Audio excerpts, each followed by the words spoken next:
setelah bertemu di kos-kosan, korban dijemput oleh yang bersangkutan. Kemudian dibawa ke kos-kosan, kemudian ngobrol, kemudian minum, kemudian terjadi tadi hubungan laki dan perempuan tadi, kemudian korban mengalami mual, ya begitu ya.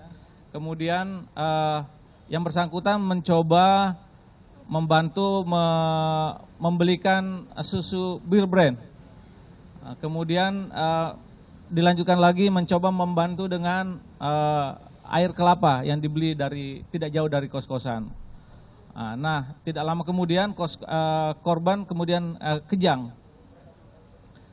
Kemudian yang bersangkutan tersangka mencoba membantu untuk membawa ke Rumah Sakit Elizabeth dengan meminta bantuan dari tetangga kiri kanan kos yang ada di TKP.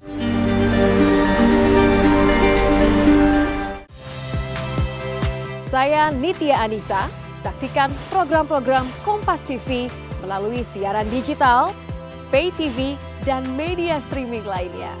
Kompas TV, independen, terpercaya.